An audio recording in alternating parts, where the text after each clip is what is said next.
Alrighty, good evening, everybody. Welcome to the Countless Vlogcast. I'm your host, Justin Rich. In a moment, I bring my guest on, Craig A. Price, science fiction and fantasy author. We'll talk a bit about his book, a little about his journey as author and upcoming projects. Hope you guys enjoy the show.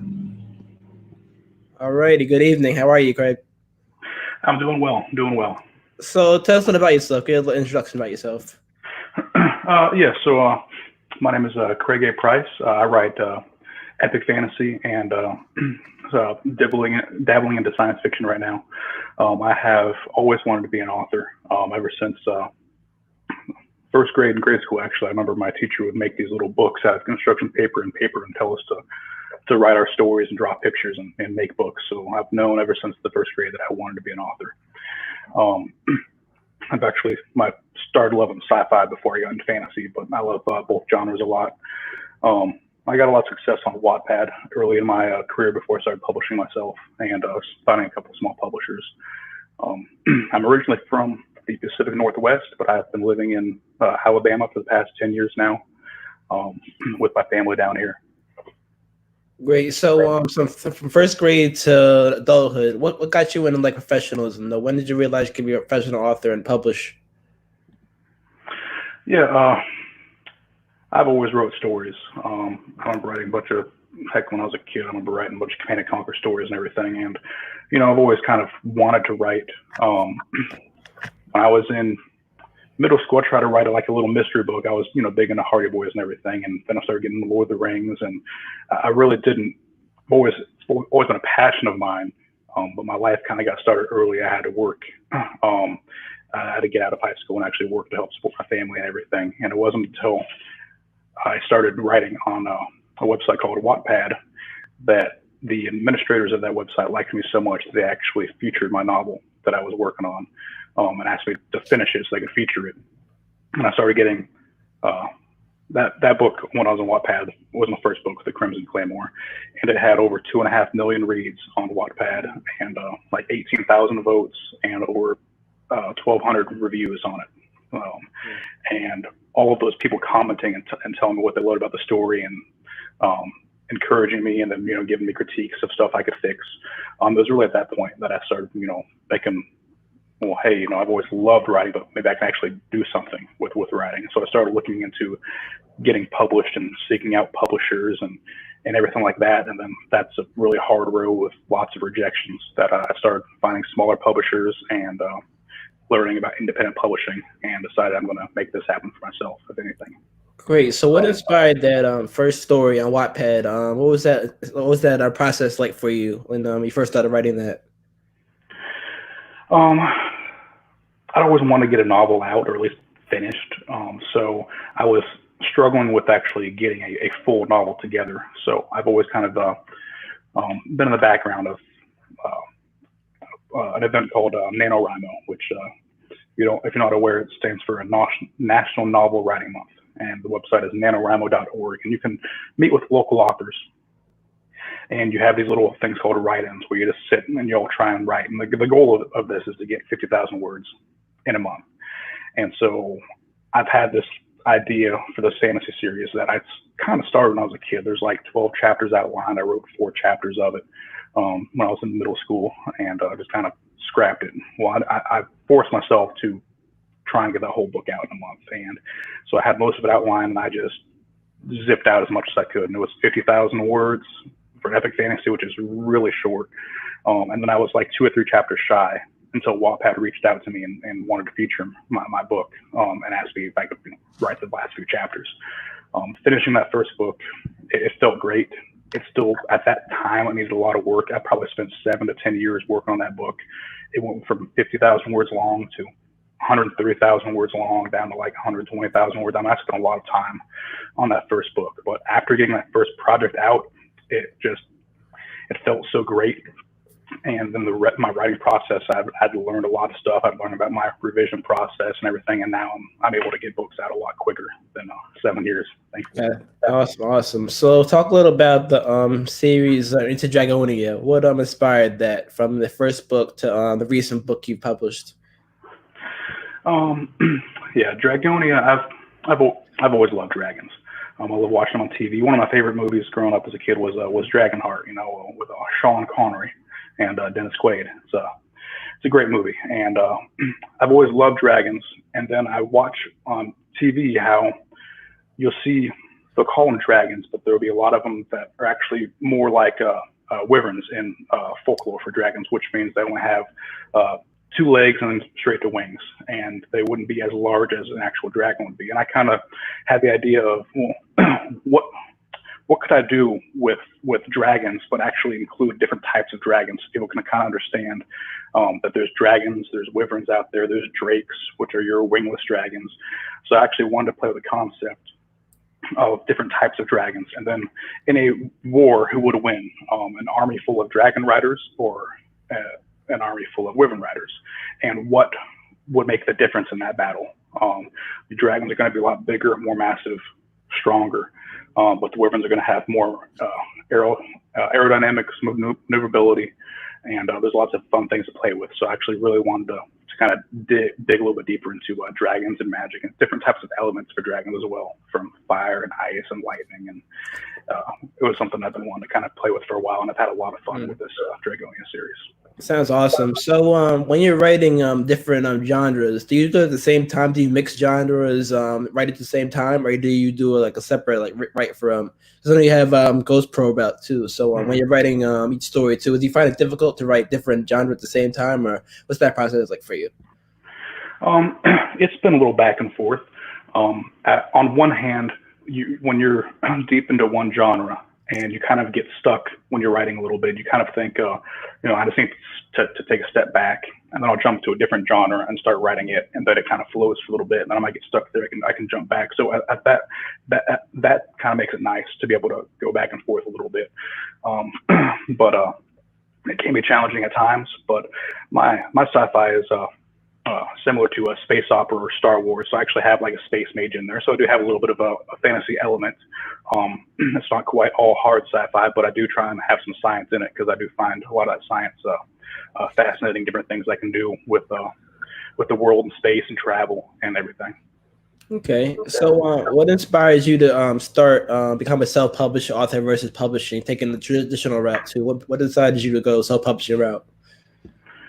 I tried to go the traditional route before I really understood what independent publishing and self-publishing was.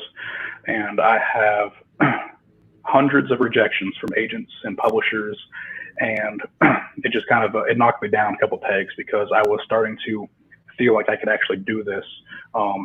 After I got into Wattpad and had a huge reader base already, of people who were commenting on every single chapter I wrote and loved everything I put out, and trying to even include that kind of information as query letters. And still, out of over 200 queries, I've only had 2 requests for partial manuscripts, and both of those partial requests were ultimately turned down.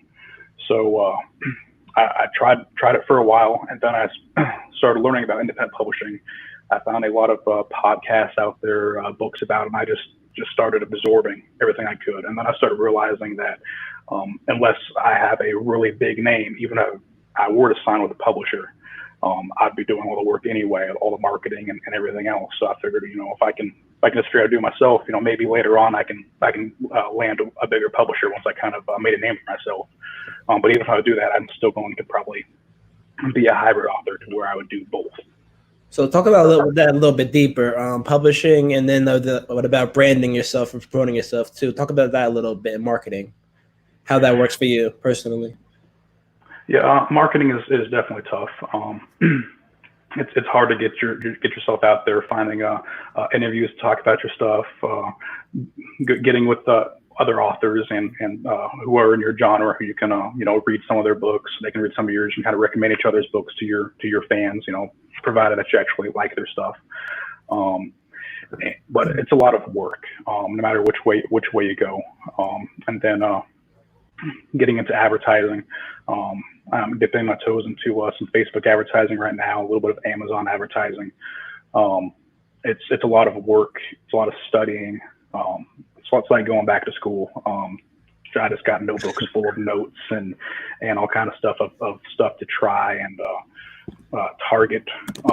You got to do a lot of targeting on Amazon and Facebook to find, what kind of readers would like my stuff. So it's a lot of work as far as marketing goes. So I get myself out there trying to find reviewers. Wattpad was great, but Wattpad is more for the younger audience. So a lot of the people who were my fans on Wattpad aren't on there anymore, and I can't really reach them because they moved on from teenagers reading on free books on Wattpad to actually buying books on Amazon, and I've lost them in the mix. So there's a lot of stuff that goes in advertising, and sometimes you could miss opportunities like I did getting those fans to roll over before they left that platform. Great. So who were some of the authors you studied the craft in terms of writing, in terms of marketing, that you really really helped you out in your process? As far as craft goes, Brandon Sanderson is a fantastic epic fantasy author. He finished the Wheel of Time series. He has his own really grand epic fantasy series and several other fantasy series out there. He has this podcast called Writing Excuses, and he does it with Mary Robinette Cowell and Dan Wells and Howard Taylor. And their podcast is about 15 minutes long, and they pick a random writing topic every week, and it's been going on for I think 10 years now. So they have a writing topic every week, 52 weeks a year for the past 7-10 years. And that's been the most help as far as my writing process. I've learned everything from different ways to outline my books to plotting to outlining to character development to characterization, dialogue. There's just so much there as far as craft goes. As far as learning more about the business side of publishing, I've learned a lot in 20 Books to 50K Facebook group. There's a lot of information there. Science was a self-publishing formula podcast and group. They have a lot of help over there as well. There's lots of great podcasts out there. Used to be one of my favorites was Science Fiction and Fantasy Marketing Podcast, but that has changed to Six Figure Authors Podcast. So I just try and learn as much as I can from going to all those different places and learning as much as I can about the industry. So with this time in quarantine and the pandemic, how has it affected your creativity? The beginning, how was your creativity affected to now too? And what are some of your present goals? I had actually thought that quarantine would help me get more done because my day job, I work at a shipyard where I'm a planner. I get a lot of blueprints from engineers and designers, and I have to translate that to give it to the supervisors and stuff. And they actually told me in March, hey, you can work from home. You can do remote login. And so I thought, oh, great, I'll be at home. I'll be able to maybe get a little bit of writing done. Maybe have a little notebook next to me while I'm working and write a couple ideas, and I'll get pumped up and ready to go. When I get off work, I'll be able to get some stuff down. And it really wasn't like that. It kind of kicked me on the butt creativity-wise. And I'm just now kind of climbing back out of it. So I thought I would have more done, but actually being home with my family, which has been great, being able to eat breakfast and lunch with them. But I used to take my break times while at work, actually cranking down some words and stuff. And now I'm spending that with family, which is great, but it took me back to a little bit further than I wanted to be. So I'm working on bouncing back out of that, and my creativity is coming back. But it's definitely been challenging during this whole quarantine, more than I thought it would be. Okay, great. So who is your audience base? You said you had a younger audience too. How has it changed over time, since a lot of your audience is all Wattpad now? And who do you want your audience to be in general and going forward? Yeah, my first fantasy series is more of an adult fantasy series, teenagers and on up. There's a bit of violence in there, a bit of screen turns to black, but you kind of know kind of stuff. And so I won't let my youngest read that yet. So that series actually tell people that if you like R.A. Salvatore's action and Terry Goodkind's humor. Terry Goodkind has this funny wizard named Zedekiah Zul-Zarander, who's very comedic. I have a wizard similar to that, which I didn't know at the time when I was writing my book, but they are both kind of quirky wizards. So that series more lends to the adult side. Since then, I've actually tried to write something that my 12-year-old son could read. That I, having a problem just handing over to him. I actually started that when he was 10. So that's been my Dragonia series. So that's anywhere from middle school age, late elementary age, and on up, and anybody who loves dragons. My stuff is very sword and sorcery. My sci-fi is very comedic with a lot of puns in it, which also lends itself to a younger audience on up. I try to keep my stuff lighthearted, funny, and always have a underdog main character that tries to get themselves better. Great. So when you're writing, do you write for yourself first? Do you write for the audience? And then part two of that question, would you say your audience gets what you're writing from like the message you want to convey? Yeah. My very first book, Crimson Claim, and that whole series, I really did write that for myself, especially that first book. I didn't have an audience in mind. I had an idea that I wanted to do, and I wrote it. And then it ended up being really well received on Wattpad, and that's when I kind of just decided to follow through with it. After that series, I did start writing more with an audience in mind. And like my Dragonia series, I love dragons, and I've always wanted to write dragons. There's a dragon or two in my first series, but it's not really a prominent character. However, I had an audience in mind when I wrote this Dragonia series because I wanted to actually show people the difference between the different types of dragons. But it was a passion of mine as well. But I did make sure I had that audience in mind to kind of not just the audience for dragons, but also a younger audience in mind that would be able to pick up my books. It wouldn't be too complicated to comprehend, but still plenty of plot and characterization in there to be fulfilling to an adult audience as well. Great. So as an experienced author, could you give advice out there to young authors out there and those struggling in this time? Don't give up. The hardest part is writing that first book. Once you have completed a book, everything gets a lot easier.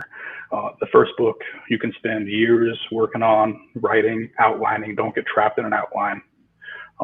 Outline to an extent if you're an outliner, but then just get some words out. Finishing that first book is the best thing you can do. They say that you have to write 1 million words before your words start getting good. And it's true to an extent, I wrote all my life. So, my first book was not my first 50,000 words by any means, but I've definitely seen improvement from my first book to my most current book as far as how my writing goes. So just keep writing, finish a book. You won't believe the amount of accomplishment you feel just by finishing a project. And then just, study your craft in the best way that you can. If you like reading books on craft, or if you want to listen to a short podcast like Writing Excuses or other ones, just keep at it and don't give up. It is very fulfilling to, once you start having fans come to you and say, hey, I loved your work. It's a great feeling. Great. So, what's your next project without giving too much away? Give us a little snippet of that. And what genre you want to write on besides science fiction and epic fantasy? Or you want to stick it to that genre? I think I'm going to stick to science fiction fantasy for the time being. I've always been intrigued with mystery. I like, the Hardy Boys and Three Investigators and stuff growing up. I've thought about it a couple of times, but I'm really sticking with fantasy. I'm diving into sci-fi, and I'm liking it. My sci-fi is comedic, kind of like the Orville meets Star Trek or Star Wars, where it's got some comedy in it. So my next big project is my sci-fi series. I actually have book 1 ready. It's called Ghost Probe. Ooh. And the ebook is not officially out yet. It's about to be soon. I'm trying to get a couple of these ready to go together. So that the paperback's out, but the ebook's not quite there. Book 2, I have 4 chapters left to write. I'm hoping to finish that up the next week or so to send to my editor, and then I'm going to start getting my release dates for books 1, 2, and 3. Book 2 is Ghost Surveillance. Book 3 is Ghost Dragon. They're going to crash land on a planet full of dragons. So that's my my project right now is finishing Ghost Surveillance and then getting on to Ghost Dragon and really trying to get that knocked out. Next year I have a project involving a lot of elves, including a new elf that I created called Stone Elves. So I'm looking forward to that series as well, but I'm trying to finish up a couple projects I got. I also have 2 more Dragonias I need to write. I have 3 published. I have 5 planned for the series. So when I finish this Ghost Dragon book, I'm going to be dropping right into the Dragonia, so I can be able to finish that series. And I'm thinking of actually going back into the Dragonia world later.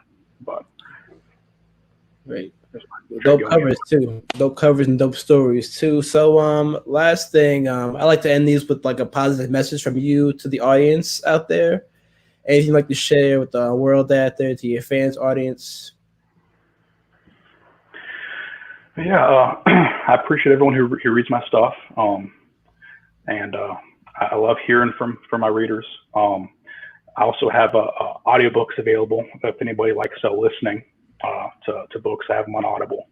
And as far as message out to the world, with all these crazy times going on right now between COVID and everything else on the news, man, just love each other. Everybody, we need to all come together as a world, as a community, and quit being one side or the other. And we all just need to show love to every single person out there. That really needs to bring our world together. And I hope to kind of show some of that love through the books that I write, that there's always a way to friendship, to bond, to have people of opposites to be able to come together and find friendship. And we really need to get back to that as a society as well. Great. So just drop your tags real quick, social media, websites, and any links you want to drop. Yes, you can visit me at www.craigaprice.com. I have all my novels on there, separated by series, from my Crimson Claymore books to my co-author Dragon's Call books with Angelique Anderson, my Dragonia books, and then I have audio information on there too, where you can go to find all my audiobooks. You can look me up on Audible, Facebook /Craig A. Price Jr. I'm on Twitter. I sometimes get on there, but I got it set, so if you ping me on there, I'll be able to see it. Then you can always reach out to me through my website. I have a contact form. My email is available there. I have some free books to people who join my newsletter, short stories from my Dragonia world and other stuff. But yeah, I'm out there on the web, Craig A. Price. Great. Thank you for coming on and sharing your story and about Dragonia and the other story of science fiction. Really appreciate it. All right, it was great talking to you. All right, guys. This has been the Countless Vlogcast with my guest, author Craig A. Price. Make sure you guys follow him on Twitter, Facebook, Instagram. Follow his website. Reach out to him. Also, you can watch this again on YouTube, Countless Vlogcast. Thank you guys for watching. I'm out.